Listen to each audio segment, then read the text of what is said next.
अपराधों को लेकर उत्तर प्रदेश सरकार की हमेशा से ज़ीरो टॉलरेंस की नीति रही है और इसी के तहत यूपी गैंगस्टर एक्ट को भी लाया गया था। लेकिन अब हाल ही में सुप्रीम कोर्ट ने इस एक्ट को लेकर एक टिप्पणी की है और ये कहा है कि यूपी गैंगस्टर एक्ट कठोर प्रतीत होता है और इस पे हमें ध्यान देना पड़ेगा।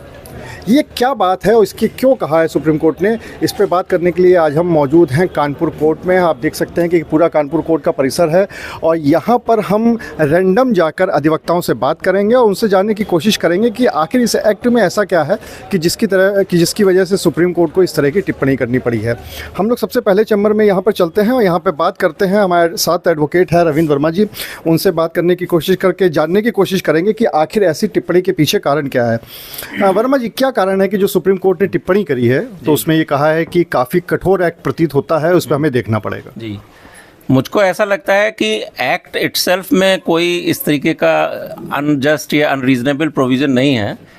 हो सकता है कि माननीय सुप्रीम कोर्ट ने जो टिप्पणी की है वो इस एक्ट के मिसयूज़ को लेकर के होते हुए की हो, क्योंकि मेरा अपना पर्सनल एक्सपीरियंस ये है कि जहाँ तक जितने भी जो एक्ट बनाए जाते हैं वो एक्ट बनाए जाते समय अपराध की रोकथाम और एक अच्छी इंटेंशन होती है, लेकिन उस एक्ट के प्रोविजंस का मिसयूज़ करके जो उसको गलत तरीके से लोगों को इम्प्लीकेट किया जाता है वो गलत होता है, वो बड़ा हार्श हो जाता है। अगर वास्तव में कोई गैंगस्टर है और उसने एक गैंग फॉर्म करके और अनलॉफुल एक्टिविटीज़ और क्राइम के लिए उसने अपना गैंग बनाया हुआ है, तो निश्चित तौर पे उसके लिए जो प्रोविजंस जो रखे गए हैं वो सख्त है, कठोर है और होने चाहिए, क्योंकि अपराध को रोकना एक कानून की मंशा है।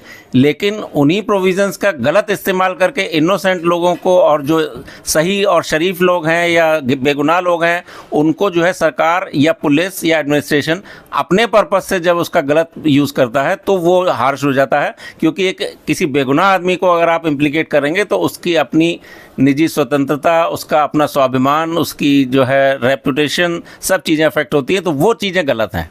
तो मेरा मानना ये है कि इसमें गैंगस्टर एक्ट में जो अनलॉफुल एक्टिविटीज़ से प्रॉपर्टीज़ कमाई गई हैं, गलत क्राइम से कमाई गई हैं, उनको अटैच करने का पावर गवर्नमेंट के पास है, वो बिल्कुल ठीक बात है। लेकिन वो एब्सोल्यूट पावर जो है वो पुलिस या एडमिनिस्ट्रेशन के पास नहीं, क्योंकि न्यायालय के पास में सेक्शन 17 में उसको रिलीज़ करने का भी अधिकार है। अगर पुलिस के लेवल पर कोई गलत कार्रवाई की भी गई है तो उसका न्याय कोर्ट से मिल सकता है और उसके लिए रेमेडी है। तो डेफिनेटली कोर्ट जो है वो अपने जुडिशियल फंक्शंस के तहत उसमें माना यही जाता है कि उसमें किसी तरह का बायस या कोई इन्फ्लुएंस नहीं होता है।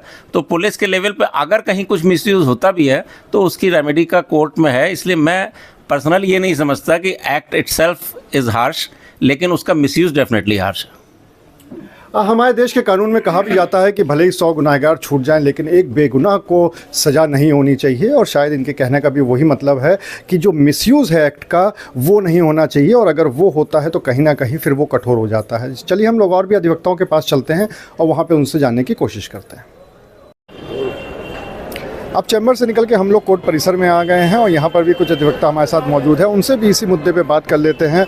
हमारे साथ वरिष्ठ अधिवक्ता रवि राणा जी हैं, उनसे बात करते हैं। राणा जी, ये जो सुप्रीम कोर्ट की टिप्पणी है कि यूपी गैंगस्टर एक्ट काफ़ी कठोर है, आपको क्या लगता है कि वाकई में कठोर है या सही है, ऐसा होना चाहिए? आपका क्या मानना है? अनुराग जी, अब सर्वोच्च न्यायालय ने अगर ऐसा कहा है तो माननीय न्यायालय का एक व्यू है और सही व्यू है, क्योंकि गैंगस्टर एक्ट किसी ऐसे अपराधी के ऊपर नहीं लगता है जो पहली बार कोई अपराध कर रहा हो या शुरुआत की हो। ये उन लोगों के ऊपर लगता है जो गैंग बनाकर प्री प्लान करके पूरी तरह से अपराध को अंजाम देते हैं। तो इनके लिए, अपराधियों के लिए कठोर कार्रवाई होनी ज़रूरी है। गैंगस्टर एक्ट कठोर है और होना चाहिए और हम लोग उसी पे काम करते हैं। ठीक है। क्या आपको ये भी लगता है कि गैंगस्टर एक्ट जो है उसका कई बार मिसयूज़ हो जाता है पुलिस के द्वारा, प्रशासन के द्वारा, सरकार के द्वारा? कई बार ऐसा लगता है कि हाँ, पुलिस भी उसको मिसयूज़ कर लेती है। हाँ अनुराग जी, कई ऐसे केस हैं। आज ही मैं पढ़ रहा था, हमारे एक पूर्व इंस्पेक्टर रिटायर हैं चकेरी थाने से, उन्होंने भी कई ऐसे कांड किए और अपने पद का दुरुपयोग किया और गैंगस्टर से लेके पता नहीं क्या क्या एक मकान मालिक के ऊपर लगा दिए। तो पावर जो कि पुलिस के पास होता है तो दुरुपयोग भी होता है, लेकिन ये जाके ऊपर फिर फंस जाते हैं। तो ध्यान रखते हैं, कोर्ट में आके फिर जवाब नहीं दे पाते, लेकिन ये लोग दुरुपयोग तो करते हैं। तो यानी पुलिस और प्रशासन की तरफ से दुरुपयोग हो सकता है। इनका ये मानना है कि वैसे जो कानून है वो तो कठोर ही होना चाहिए। अब इस मुद्दे पर और भी अधिवक्ताओं के पास चलते हैं और उनसे भी जानने की कोशिश करते हैं कि आखिर उनकी क्या राय है। जब तक लॉ कठोर नहीं होगा तब तक उसका पालन नहीं होगा। कोई उससे डरेगा क्यों?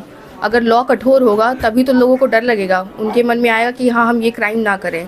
तो it is up to the courts to see कि वो जुडिशियल माइंड अप्लाई करें। जैसे उनके सामने कोई केस आता है, it should be decided on the merits of the case.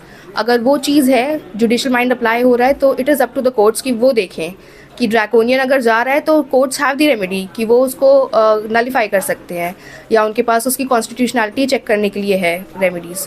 तो it is up to the courts. अगर ड्रैकोनियन नहीं होगा लॉ तो उसका कोई भी पालन नहीं करेगा। ये है कि उसका मिसयूज़ नहीं होना चाहिए। कोई भी स्टेट गवर्नमेंट हो वो मिसयूज़ ना कर पाए किसी लॉ का, this has to be seen. लेकिन वो कोर्ट्स ही कर सकते हैं। इसी मुद्दे पे बात करने के लिए हम कुछ और अधिवक्ताओं के पास आए हैं। इस समय हमारे साथ मौजूद हैं वरिष्ठ अधिवक्ता रवीन शर्मा, उनसे बात कर लेते हैं। रवीन जी, सुप्रीम कोर्ट ने टिप्पणी करी कि यूपी गैंगस्टर एक्ट काफ़ी कठोर है और वो उसको देखेंगे, तो इस पर आपका क्या सोचना है कि वाकई में कठोर है, क्या है, आपका क्या मानना है?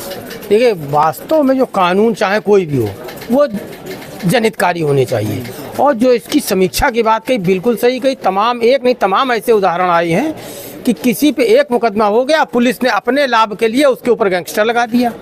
धोखे में किसी से लड़ाई हो गई, कहीं कोई मुखबर है तो उसके ऊपर गैंगस्टर लगना ही है। इस तरह के जो कार्य हैं, उसी की वजह से आज सुप्रीम कोर्ट को ये कहना पड़ा कि हम इसकी समीक्षा करेंगे।